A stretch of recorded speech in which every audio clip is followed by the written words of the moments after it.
interview today with John Mollura coming all the way from Delaware, just up the road. It's good to Yeah, have up the you. road. First state, buddy. Yeah, first day, number one. First state, number one. We signed the Constitution first. That's all that means. That's right. Y'all were first in line. I don't know, somehow y'all got first in line, huh? That's right. Yeah, stuck across the border into PA. Yeah, that's right. Yeah, how come? Yeah, Penn, they didn't get the first. That's weird. That is funny. That might be a fun little documentary one day. Yeah. But anyway, yeah, John, glad to have you here, man. This is Yeah. I'm excited. Just got connected, last week. So Yeah. Thanks, Cartwright. yeah. So John, early on, I mean, I'm excited to really dig into your story.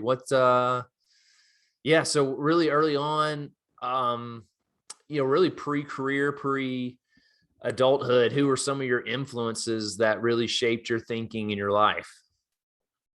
Yeah. So my father, obviously, he was there from day one. He's still around. He lives just right down the road.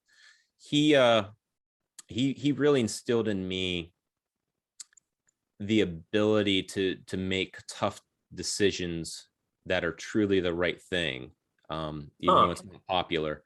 My father's, probably one of the most noble people I've ever met, and will just do the right thing regardless. And when I say right thing, obviously there's a lot of room to interpretation, but he really tries to consider everyone and what's right and wrong.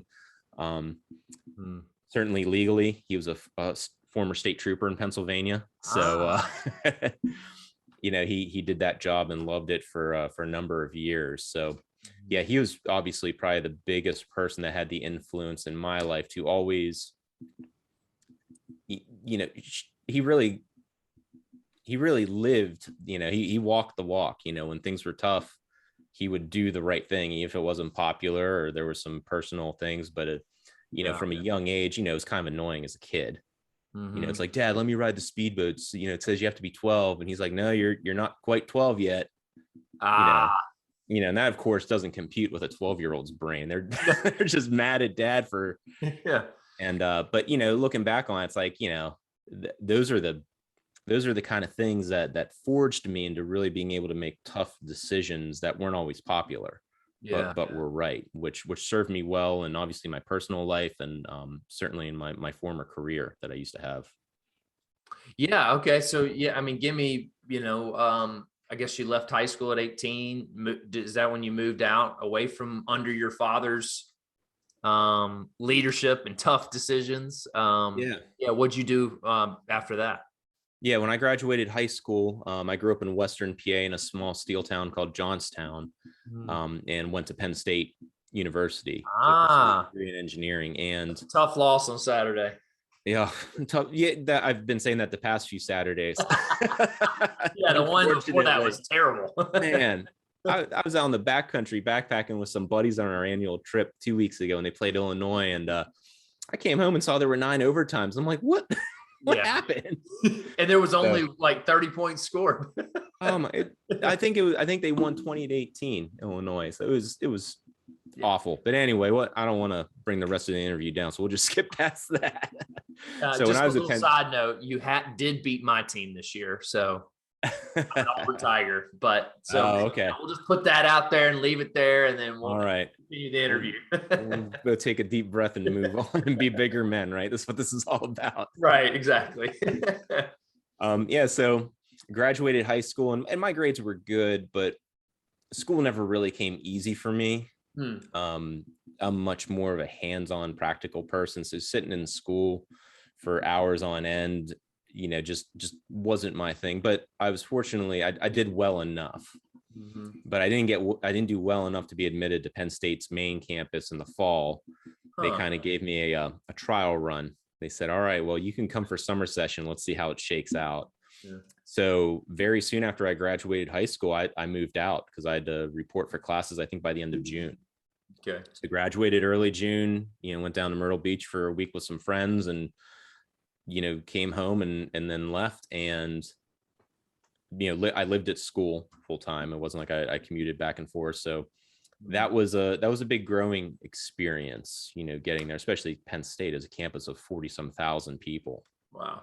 So found that I was really wanting some camaraderie and direction, and no one was more surprised than me, but I joined a fraternity, which was a good experience, getting in with people, especially to campus that size. And, I didn't have the greatest interpersonal skills back then.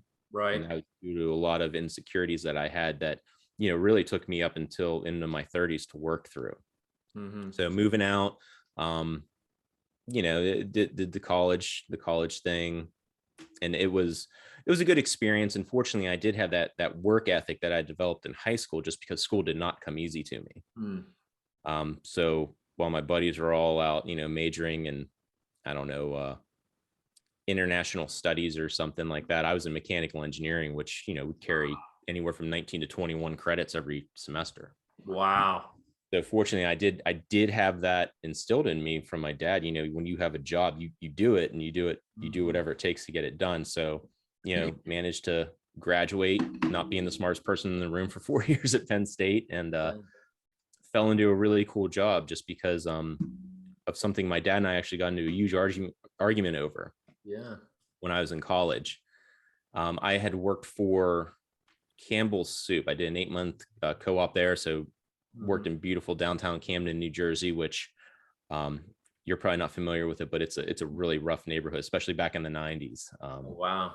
It was really rough, but I got to work for this international company. I thought it was cool, and realized that literally counting pieces of carrots at like 4 a.m. when they were doing test runs on some new product was not how I wanted to. That's not what I was working so hard for in engineering. Yeah. So I worked there, and then did another internship at another big international company, and almost got an internship with Disney over one summer. I was going to be one of their Imagineers, and I was psyched, and then lost it at the last minute to someone else because they were ahead of me in school. So they had like the course where they could where they learned how to like weld and operate drill presses and lathes and things like that. And because of the semester I took off to work at Campbell's, I hadn't had that yet. Right. So I lost it. And I was just sitting on my couch. I was all dejected. My fraternity brother came walking in. He's like, "Hey man, you all right?" And I'm like, "No, I'm pretty far from okay. I just lost like what I thought was going to be a sure thing." He's like, "Well, what are you doing this summer?" I'm like, "I don't know." He said, "Well, you're outdoors. You want to teach like sailing and stuff to Boy Scouts up in the Catskills?" I'm like, there are a couple things wrong with that, dude. Number one, I don't know how to sail or do any kind of water sports. And number two, I'm not a Boy Scout. He's like, "Oh, we'll train you up." Yeah. I said, "All right, cool." I was like, "Well, I don't have any other options." My dad's like, "No, you need to go work for like Boeing or Ford or find some internship because that'll look good on a resume." And I was so dejected. I'm like, "I don't care, Dad. I'm going to spend the rest of my life working. I'm going to go just hang out in the woods all summer." Yeah. So that was a pretty big bone of contention to us. But, he's like, "Well, whatever, you're 20 years old now. You can do what you want." And so I went up there and worked with the maintenance crew for a while, just because the students hadn't shown up. And we were serving all the scouts from the greater New York area. So I'm up there teaching, or I was there like working with the maintenance crew. And because I was the low man with no real skills, I got the jobs like getting the cabins ready for guests, de-winterizing them, they called it. Yeah. Which was code for I had to pull like dead mice out of toilets that had fallen in over the winter and just sat there. So that gives you a hint to the jobs that I would get saddled with. I had this dose of humility, right? Oh man, yeah, you want to talk about humility, pulling a mice out of a toilet that's been in there for a couple months. That wasn't good. But I had this beacon that I was going to learn how to sail and drive boats and teach kids how to water ski. And like 2 days before I was supposed to ship out, I remember as clear as day. I was sitting outside. I was scrubbing rust off like a propane tank or something. Another glamorous job. John, go scrub the things that are filled with flammable stuff. And here's a metal brush. Go scrape those off so we can repaint them. And they said, "Hey, good news, bad news. The maintenance staff loves the work you're doing. You're a hard worker. They want to keep you on all summer." I'm like, "Well, I'm going to be trained in a couple of days." They're like, "Oh yeah, about that. The guy from last year's coming back, so it doesn't make sense to pay to train you up when someone's already coming in." I'm like, "What?" Oh. So once again, I'm like, well, I don't got any other options. I'll just stay here, and hopefully all the mice are out of the toilets at this point. Mhm. But then they said, well, there's another option, is you could be director of rock climbing. I said, I don't know how to rock climb. They said, we'll teach you. It'll be like 18-hour intensive days, but we'll teach you how to set everything up and do Yeah. everything. So I'm like, all right, well, that's better than scrubbing paint off a propane tank and Mhm. doing all these other unglamorous jobs. So they trained me up, had a great summer, had a staff running for me. I think we safely, had almost 800 kids like rappel and climb off natural cliffs up in the Catskills. And it was a really cool experience. And I got back, my dad's like, well, how was it? And I said, oh, it was great. He said, yeah, I really wish you would have taken an internship. Fast forward a couple of years, I put that on my resume that I was director of rock climbing for this big Boy Scout thing. And I was interviewing for a job as a project manager for a NASA contractor that made the spacesuit. And they saw that I was director of rock climbing. There was a phone interview, and they said, what's this rock climbing thing? And I kind of gave them the story, and they said, hang on a second, there's someone that we want you to talk to. And the phone hung, phone went on mute, and this voice came on the phone, this real nasally voice. He goes, what do you think about rock climbing on Mars? And I very flippantly said, are you going to pay for my airfare? Here I am, I'm graduating college, it was 2000, the job market was okay, but I was like, oh man, I just blew it. Being a smart aleck with this guy. Yeah. And he goes, get him down here. Turns out this dude was the lead test engineer for Mars landing systems, for all the Mars missions that landed in the 90s. Because the company that I was interviewing for also made those big airbags that would inflate up around these robots. And he was the lead test engineer, and they were getting ready to kick off another 3 projects going to Mars to land in, I think, 2004. So they were doing all the testing leading up to, this is year 2000 at this point. So I came down, and this guy and I hit it off like a ball of fire. I mean, he was a hoot and a half, and hired me pretty much on the spot and said, you're not doing project management, you're going to be a field engineer with me. We're going to go out and test all this stuff for NASA. So for the next 15 years, that's what I did with him as my mentor. His name was Skip. And he was, probably the, next to my father, one of the really big influences in my life. Skip, gave me a shot. He was former special forces in Vietnam, did a lot of testing for the Air Force until he retired. So he was, I really held him on a pedestal because I'd always wanted to go into the military. That was always what I wanted to do. Either be a pilot or like special forces, but I was born with a congenital foot problem that disqualified me from any military service. Because when I was born, I was never supposed to be able to run or really do athletics, but my parents never told me that. They just, how about that? That's great. And so here I am today. I'm a 3rd-degree black belt in karate and ice hockey player and rock climber and all this stuff. So this guy Skip really checked all these boxes. He's like, former soldier, really cool. Just I don't know if I can say this on your podcast, just total badass. Yeah, absolutely. And so hold on, John. I'm like, this is interesting because it's like you've got the mindset your dad gave you of like showing up, doing the work, being the long career guy, doing what's necessary. But then you also had an out of the box decision to go to the Catskills and be a rock climber, something you've never done. But then also you got something kind of in between of like, you got this job in a lot of ways because you're likable. Like this guy liked you just by your wit and because it's out of box thing but as well as you did the work at Penn State to get the degree. Yeah. And it's like all those things added up to then this opportunity. And with someone like you said that like, it was really cool because he checked all the boxes of like a childhood thing that you really wanted. Yeah. So I thought that was kind of cool. Just all those pieces just kind of coming together. And so I just wanted to make a note of that before we moved on, but yeah, continue. So. Yeah. And that's what I'd always tell people when I'd go do community outreach. The company I used to work for was, don't discredit some job you have and you think, oh, I'm just I'm just driving a forklift around Lowe's, moving mulch around all summer. That could be something that you learn, or make a networking connection with someone.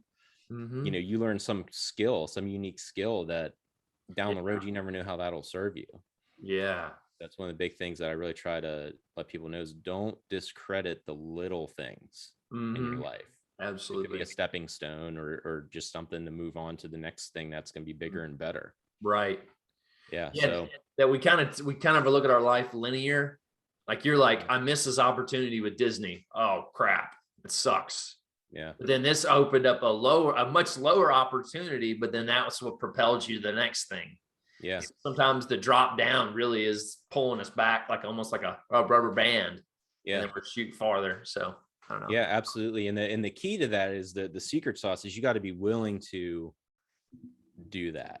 Yes. You got, I could have very easily just wallowed and at the bottom and gone and lived with my parents and, just worked at Long John Silver's, but I was like, well, here's another opportunity. Let's see where this goes. Right. Mm-hmm. Yeah, see what happens. So so that was a great job. And Skip was a great mentor in my life, because where my dad was he's very binary in his decisions. It's like literally black or white. Like I would have hated to be pulled over by him. Like there would have been no, well, I'm late for a work appointment. I don't care. You were going 63 in a 45 zone. You're getting a ticket out. Right. Gosh. So like where my dad was very binary, Skip kind of stepped in, and I was living away from home. Like I was nowhere close to home. I saw my parents, but a few times a year at this point in my life. Mm-hmm. And I traveled a lot for my job. Like we'd go all over the world, from Antarctica to England, to test these things for NASA and the US military. So Skip was always there. And where my dad was very binary, Skip was 180 degrees. He had very much of the mindset, well, let's see if this works. Just see what happens. Right. Just roll the dice and, so it was just give it a shot. Right. Yeah, exactly. He's like, well, if it doesn't work, we'll figure something else out. Just don't get anyone killed. He called me Molly. He's like, hey, God damn it, Molly, just don't kill anybody. which was a very real possibility with some of the things that we did. We handle explosives and be around live rocket engines and stuff. So right. It was a really cool job. It really served who I was at the time in my mid 20s through most of my 30s, because I was someone who really craved validation. I had extremely low self-esteem. Yeah. So I had that looking back on it and learning more about stuff and, having gone through lots of therapy and self-development, realized I had a really bad case of imposter syndrome. Like I literally have like a wall full of accolades from like Department of Defense, NASA, various space agencies, and other government organizations. Like I could fill my wall up behind me, but like I didn't believe any of it. I can remember one time getting a letter of commendation from the DoD, and I can remember so vividly, I was pretty much having a panic attack on stage while I was getting my letter, and the whole room was like cheering and clapping for the team I was on. And I just remember thinking, my God, someone's going to realize I shouldn't be up here. Someone's going to figure this out, that I'm not as smart as they think I am. Right. And it was really difficult to live that way, to not really be able to enjoy anything. So, through a lot of personal development, kind of realized that, you are worthy. And that's one of the hardest things that's been for me to grasp onto and to believe. Logically you can believe that's like, yeah, I'm a person, I have worth. I deserve to be here. I deserve these accolades. I deserve to be happy. But truly being able to believe that has taken at least me a very long time. Yeah. To come to terms with that. And did you, for me, very similar, like, you have to fight for it in the times where you feel the most insecure. That's where I had to really figure out self-talk. How did it really, when you were, it sounds like you were in a lot of those moments where you getting all those awards, but Was it manifesting anxiety? Was it showing up in overcompensating? What was the kind of, and how did you learn to manage that and actually learn from it?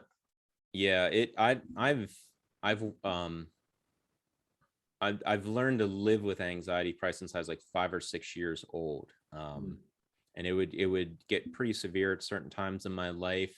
Mm-hmm. The way I would compensate for it, probably until I had a real literal change of heart, and point to that moment that God literally physically showed up in my life Oh, wow. and saved me. The way I would compensate for my severe lack of self-confidence and just really feeling like I didn't deserve any of this, Mm. was, that quick wit that got me that Mm. interview and all that. I would, I'm ashamed to say, but it's part of my story and I hope it helps someone else. I would use my quick wit as a defense mechanism to cut people down, cut them off at the knees, man. Mm. I was so sarcastic and was just so quick to say something mean. Mm. And of course, after I'd say it, I'd feel horrible and then, be up at night. Oh my God, that person probably hates me. And Mm. rightly, they should not have been real happy with me, but that's Mm. just the way I was showing up in the world, man. Mm. Just very snarky, sarcastic. Yeah. Anytime I felt threatened, that Yeah. reptilian part of my brain would kick Mm. in and I would just say something to just shut them down. Mm. So I didn't have to look anything less than perfect. Yeah. Um, so that's how I showed up in a majority of my life. And, looking back on it, it's like, my God, I can't believe I have people from that bulk of my life, Yeah. before 2009 that still want to have anything to do with me. So you felt like you were that harsh and that like, I could be, man, I could cut people down and, make yeah. them feel, Mm-hmm. this small. And part of the reason why is, I didn't realize it until I was older, is that I'm an empath. I'm so good at like just reading people. Yeah. So I know I have really good, just innate understanding what makes people tick. Mm-hmm. And also I had such deep wounds myself. Like I would, unfortunately put those two things together and figure out how to just, put a knife right in someone's chink in their armor. Right. Like I said, I'm not proud of that, but that's part of my story. Whereas now, after I've been chose to be saved and like had my life turned around, I'll get into that. If you want to dig into that, now I use that empathy and that ability to like read people like that to really touch their heart and like pour love into them through those chinks in the armor. Instead of digging that sword in, now I'm able to pour into people that way. Yeah. Speak life into them. Yeah. Yeah, exactly, man. That's one of my favorite quotes is speak life. Yeah. My family, I just did a mural in town on a building. That's one of the things we had on it. We wrote speak life, Wow. for our family part. But yeah, and that's how I create the portraits that I do, is I can really just see into people and I can see the incredible things inside of them that they either can't see or are choosing not to believe about themselves, and pull it out. And then when you see it in a physical form, especially when a photo gets printed, people are like, oh my God, like that's me. Like I remember I was photographing a gal probably about a year ago, and she was gorgeous. And she came in and we were doing a shoot, and as I photographed, the pictures pop up in real time on my monitor. And I'll never forget, she was just kind of sitting in a chair, and she kind of peeked around the lighting equipment and looked, and she goes, I said, "You all right?" Yeah. Like, oh my God, I look pretty. Oh man. This is like right out of the camera. Like there's no editing, no photoshopping, nothing. I said, what do you mean you Yeah. look pretty? Man. She's like, you made me look pretty. I said, I didn't do anything. Yeah. I said, I set lights up and pushed a button. I said, that's you, man. I'm like, that's how people see you. And it's been really interesting to watch, like kind of her, just the way she shows up in the world now after like doing those kind of shoots and seeing them like that. And that's happened time and time again. People are like, you made me look beautiful, or you made me look pretty. I'm like, I'm just showing you what everyone else sees and what's truly there. Mm. So that's why I really doubled down on doing portraits for my business. Cause I used to do everything, man. When I started, I'd shoot like real estate. I'd shoot products for Amazon on like a white background, that kind of Yeah. stuff. But doing portraits has really, it's fulfilling for me, and it really seems to impact people in a positive way. Yeah.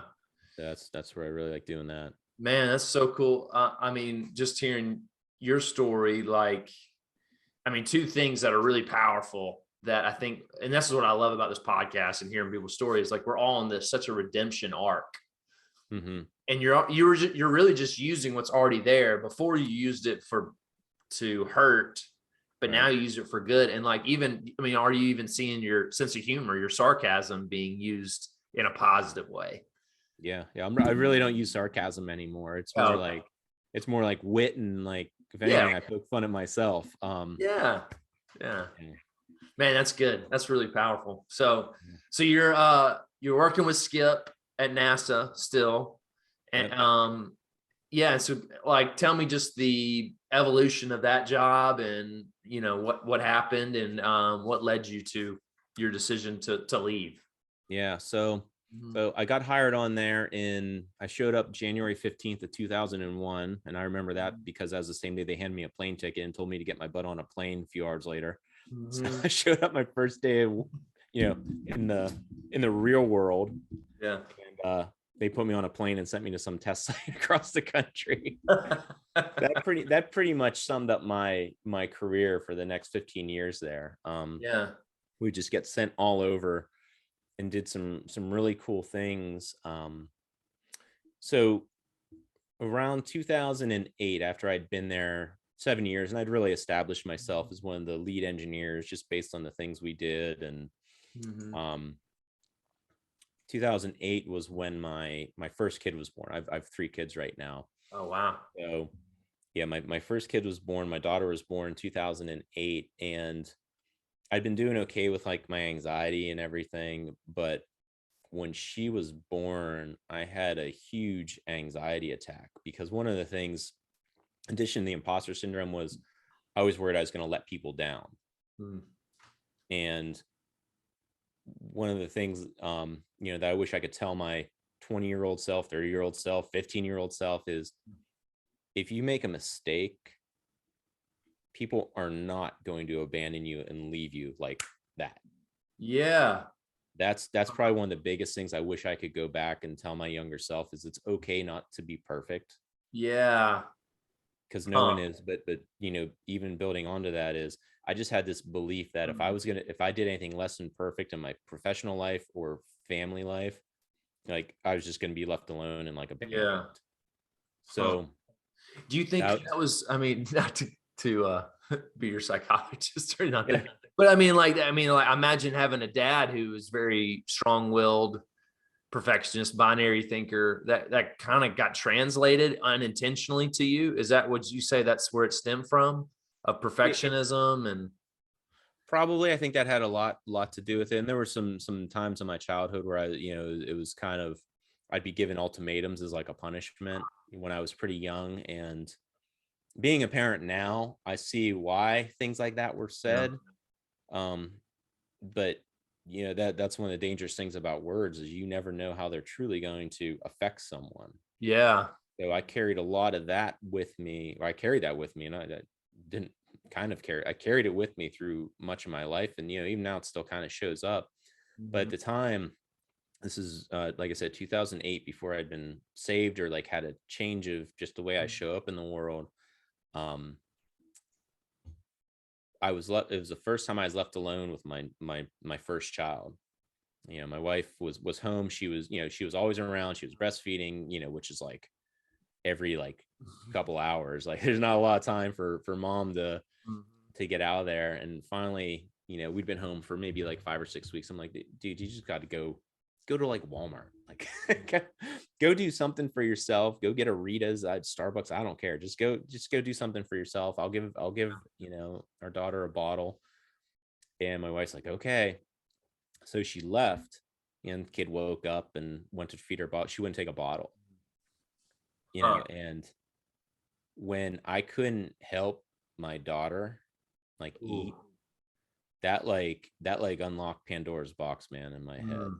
It like I felt so powerless, and as someone who like would get stuck out in the middle of like Timbuktu somewhere in the world and be given some rubber bands and thumbtacks and be able to figure out whatever it was and get us home. Yeah. Here I was with like, like the tiniest of humans in like premature baby clothes, not able to like care for my only child. Yeah. And like, man, it like triggered like that part of my brain that says Yeah. no matter what, you're going to disappoint your family. And now look, this is proof you can't even feed your own child. And that just like set me spiraling into like anxiety, like panic attacks.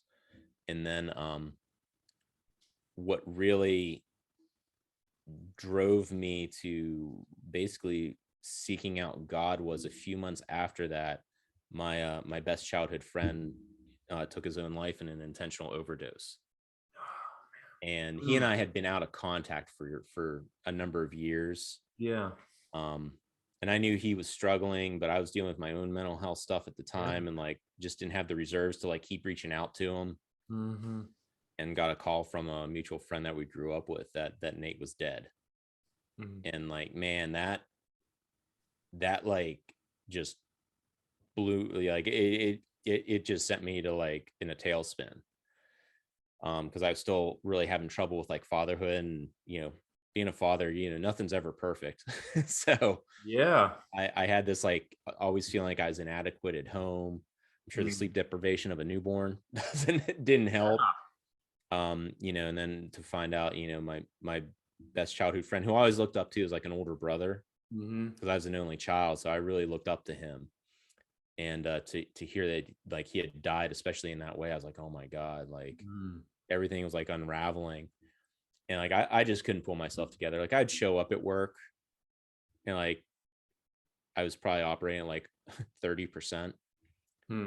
And I just remember one day I was getting ready to get in the shower before work, and I was just like, God, I was like, I can't do this. And I was like, all right, either like something's got to give here. So I was someone who actually actively for much of my life pushed God away.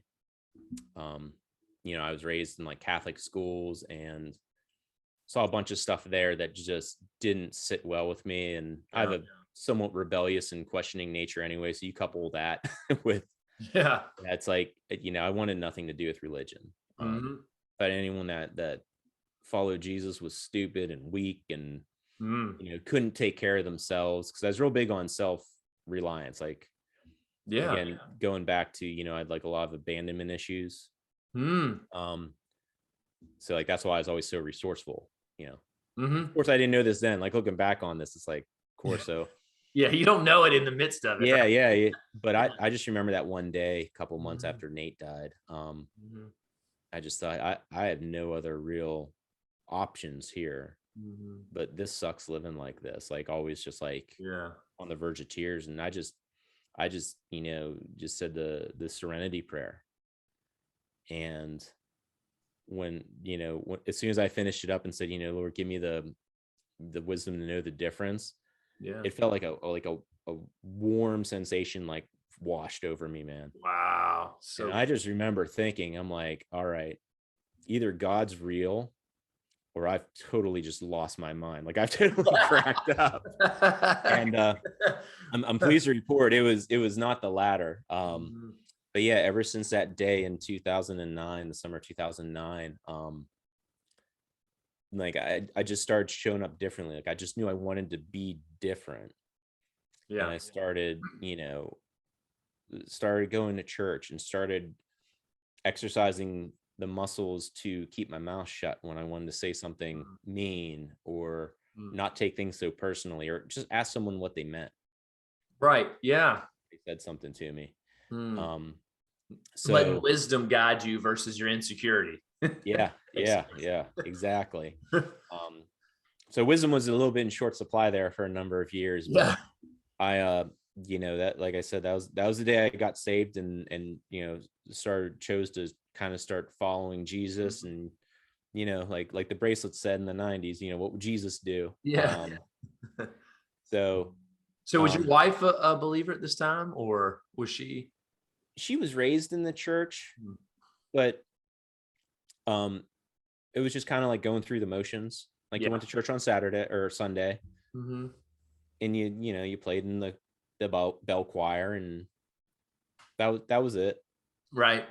And a lot of that was my experience growing up too. Even though I went to Catholic school and was raised in like the Catholic church, it's just kind of like you showed up on Sunday and did all the things, and they rang the little bell, and then you got out in the parking lot and watched everyone just be complete assholes to each other trying to get out. That's so true. Yeah. Mm-hmm. So so she was not against it, but she was just not a believer. We didn't go to church.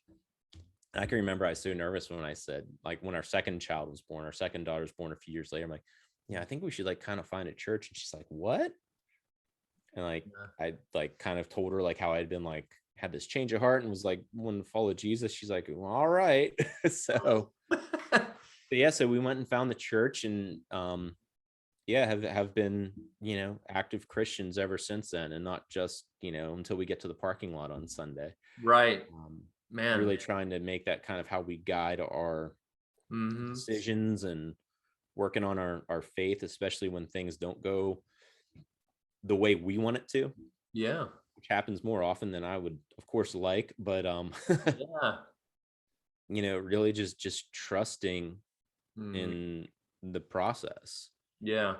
And one of my daughters, who's very much like me,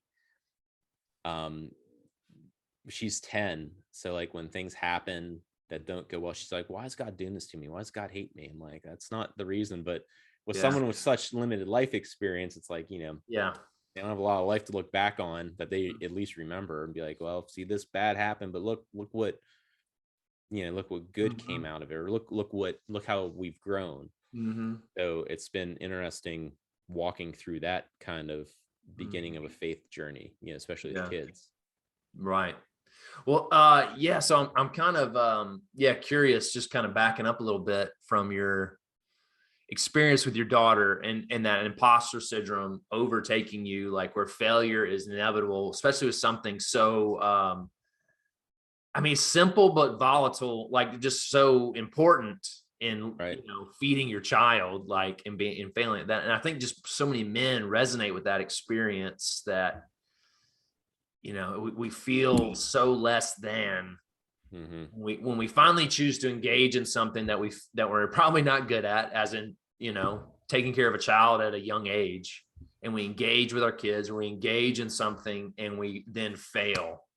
How do we go from there? So what is something that you've learned, that you've taken from that experience, and now applying your faith to it, applying more of a healthy man, a strong man, a man who loves his kids well? What are some of the things that you've done to kind of help you if that creeps back in sometimes? If it's something new, then there's always something new with kids as they grow. But just starting right out of the gate, what I wish I had said to myself in July of 2008 when that happened would have been, of course you're not good at this, John.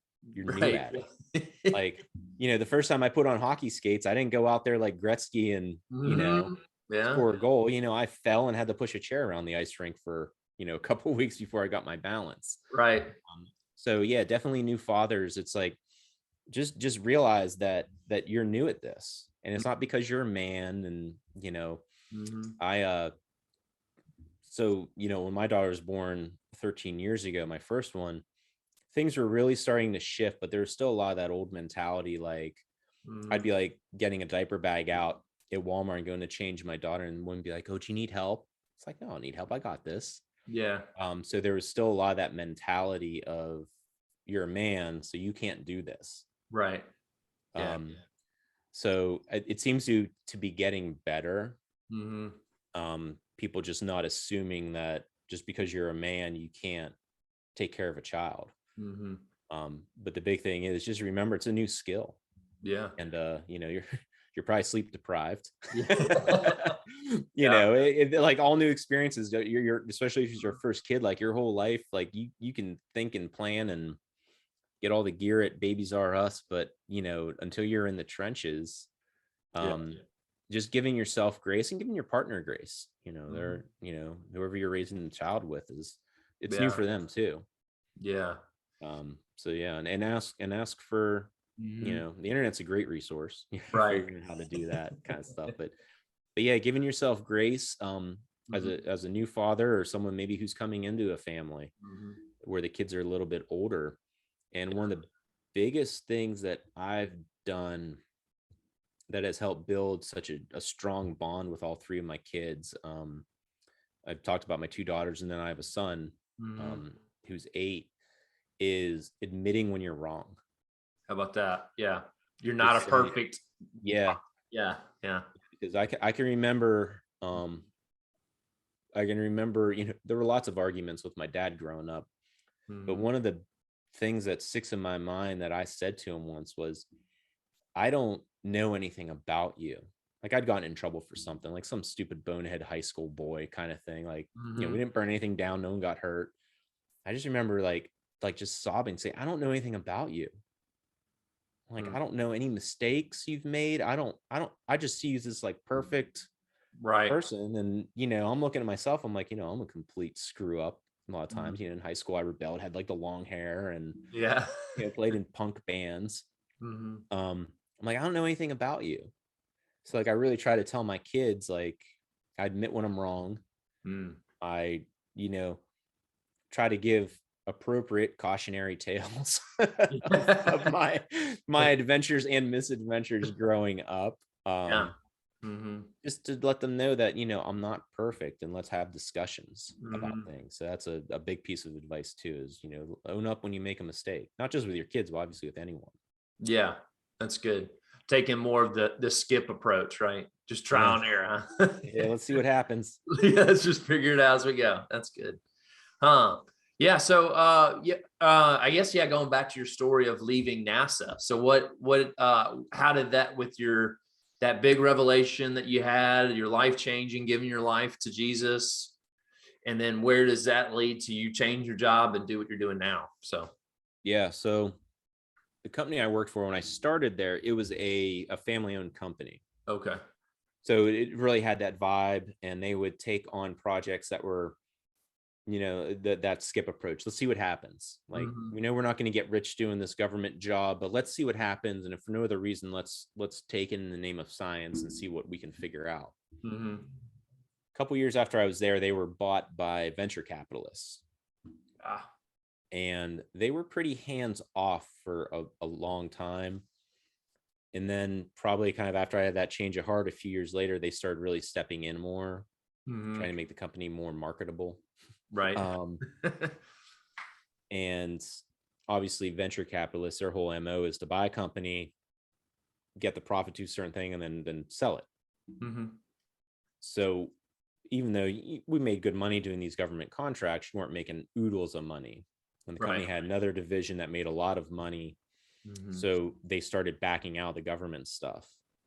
And then they were taken over by another venture capitalist company soon before I left. And they really came in and kind of cleaned house on all the executives that had been there and brought their own team in. And their motivation style was not the style I liked. I didn't like being pulled into a boardroom and telling my team that had just been up for 21 hours doing a test to quit effing things up. So like I'd talk to the president, because I was now the senior test engineer, because unfortunately Skip passed away in 2012. You know, cancer real bad, and it wasn't real long before he and I were at some test site, and next thing I know, I'm speaking at his funeral. Oh wow. So that hurt. You know, I was left alone, and that really played into the don't screw up. You're the only person that can do this. So for the next few years at the company, it was really tough because the leadership changed, and I'd go in and talk to the president and be like, hey, look, you know, here's how the people are feeling. And things just didn't really change. Right. So I just decided, I'm like, you know what, I'm done with this. So I went and worked for another engineering company Not space stuff, but I still worked with like aircraft. Yeah. And I went to work for this to this other company, which was still pretty local because we didn't want to move. Yeah. Because what responsible father of three goes and becomes a full-time photographer, turns his side hustle of photography into a full-time career with 3 kids at home. I had all these stories and all these as the author John Acuff likes to call them, noble obstacles, right, that I created for myself. So I went to this other company, made well over 6 figures. They were flying me like first class to meetings in like China. I had never been more miserable in my life, Cartwright. but on the like outside, everyone say that's success. Yeah, like, man, you've made it. You've made it. I was miserable. I just knew that wasn't where I was supposed to be. How about that? I just had this feeling in my heart that like, this is not where you're supposed to be. So I went to work there June of 2016 and turned in my resignation paper and said, "Dear Mr. Dolan, I'm resigning my position as senior test engineer for Loft Aircraft in April of 2017. I didn't even last a year. Wow. And the catalyst for all of that was actually my wife. Really? Yeah, we were sitting on the couch, and I think that was right around the time Toby Mac's song Beyond Me came out. And we were watching like the lyric video, and it talks about how just trusting God to take you further than you ever could before, like take you to those deep waters where you're going to drown on your own, but if you trust in God, he's going to keep your head up above water. And that's what the whole song's about. She's like, that song's about you, that, right? Like, you're supposed to be doing photography. You're miserable, dude. And I kept, like I said, had all these noble obstacles, keeping me from it. She's like, John, I have a good job. She's a public school teacher. So she has a great job, benefits, pretty secure. She's like, if this doesn't work out, she said, just get another workaday job. She's like, but you're miserable. Go try this, like, do it. So I did, with her not only blessing but kind of putting her boot up my ass to get out the door. So it's been wild, and it's certainly not without its challenges, but looking back on things, like you said before, everything kind of takes you to the different point. When I was at that company that I worked at since the day I graduated college, I don't think I would not have been able to just cut ties there and start doing photography, because I had no plans of ever leaving there. Like, people actually, that was still the kind of company where people worked at for 30-40 years. And I probably could have retired from there. But because I chose to leave that company and like kind of cut ties and realize that you can leave things and it's still going to be okay. Right. Having that experience is what gave me the confidence in April of 2017 to cut ties with corporate America and say, I'm going to turn my side hustle that I've been doing for a number of years into my full-time gig. So yes, that's how I landed where I am now. Wow. Wife is a catalyst, and there's a lot there. That's good.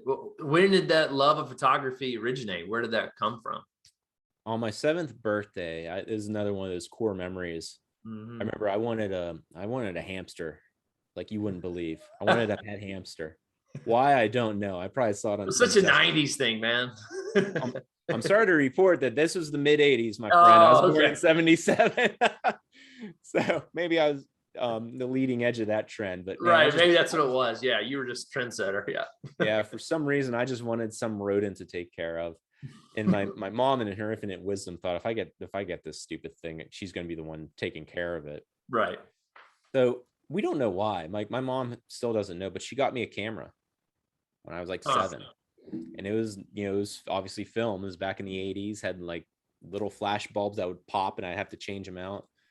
So I got my first camera when I was 7, and just always, it was just always a hobby. I just always loved creating with a camera. It always came natural to me. Yeah.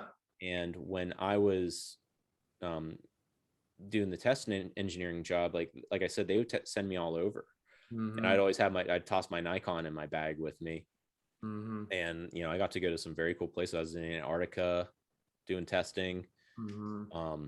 So got to photograph there, New Zealand, China, Ah, Hawaii, Sandusky, Ohio in February, not quite the yeah. garden spot, but Wow. always just had my camera with me. And it was Mm-hmm. always it was just my creative outlet.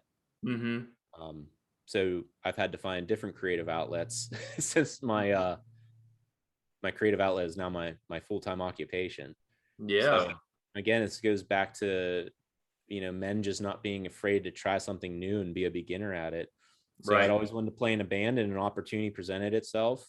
Mm-hmm. And I said, yeah, I'll play in a band with you guys. Cause I'd play guitar, and that's what I started doing as my creative outlet, just picking up my acoustic at night. Yeah. So, here I am again now in my 40s. Mm-hmm. My hair's longer again. I'm playing in a punk band again. So my buddy's and I, it's fun doing something new, like learning all the software. That's why I got the new microphone for this. Yeah. That's why I'm like, how do I sound? Um, so it's fun, just trying new things. And Yeah. I mean, and what really feel like, I mean, how do we as men give ourselves permission to do that, to try new things, to be willing to fail, to even make it doesn't have to turn into a career, but it could definitely turn into, a full-time hobby. yeah, yeah. Yeah. And I think one of the things that helps me, I remember my therapist, when I started seeing a therapist in like 2003 and starting to the beginnings of unpacking a lot of this stuff. Mm-hmm. Um, she said to me one time, she said, I'd come in and say, well, this could happen and this could happen. And what if this? And she said, John, really, what is the worst that could happen? Mm. So I try to say that to myself. And it's like, well, people could make fun of me. I could look foolish, Mm-hmm.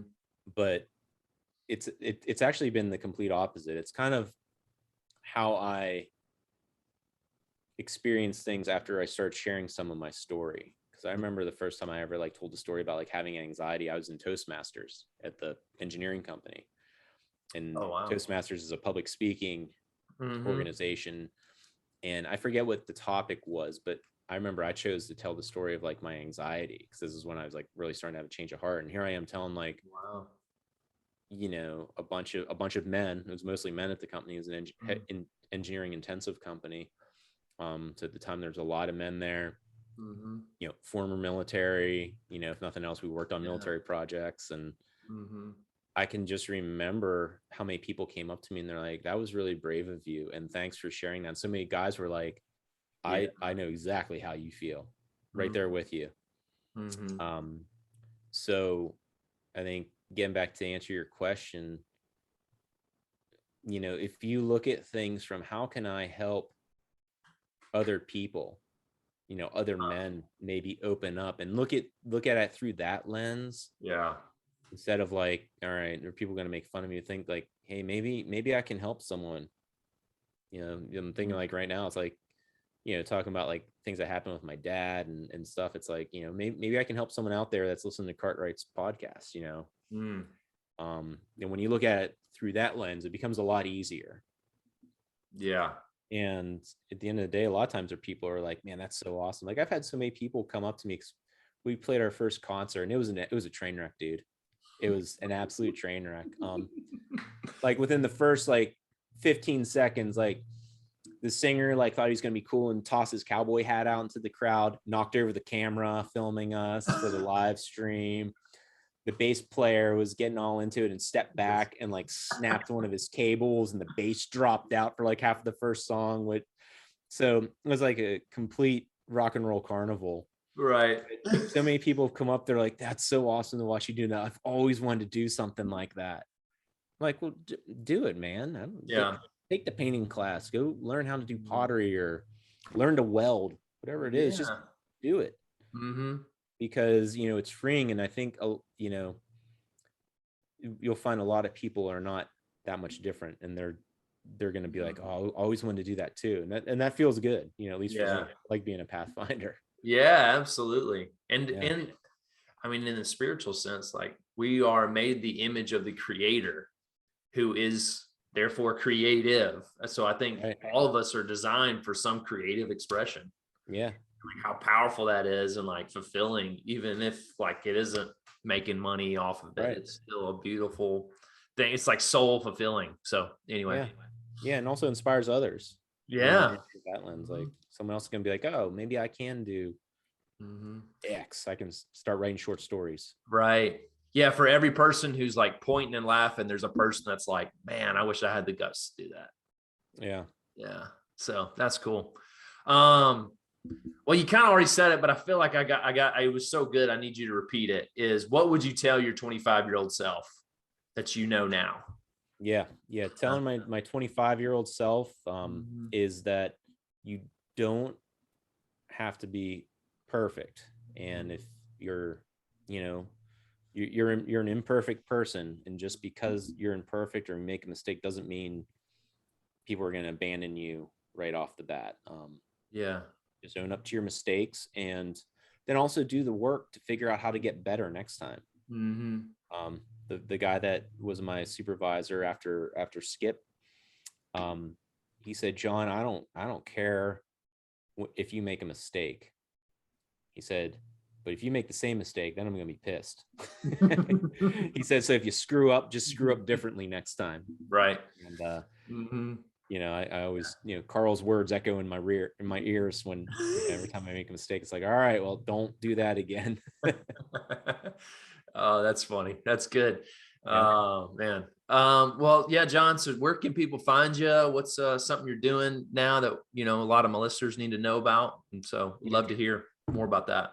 Yeah, absolutely. So I'm on all the, Facebook, Instagram under John Mollura, John Mollura Photography. And one of the projects I'm doing right now, it's called the Refigured Project, sticking along with portraits, is a friend of mine had really intensive cancer surgery about a year ago. And his wife contacted me in the spring of 2021 and said, hey, Monty's really nervous about going to the beach and showing the scar that goes from stem to stern, because he had like hundreds of cancer tumors pulled out of his body. So you can imagine the scar from that operation's intensive. She said he's worried he's going to scare kids at the beach. She said, could you figure out a way to take creative portraits of people to kind of reframe that victim mentality and to show their scars as something beautiful and to be proud of? So we started the Refigured Project back in April of this year, and have photographed almost 30 people with physical and mental scars. Wow.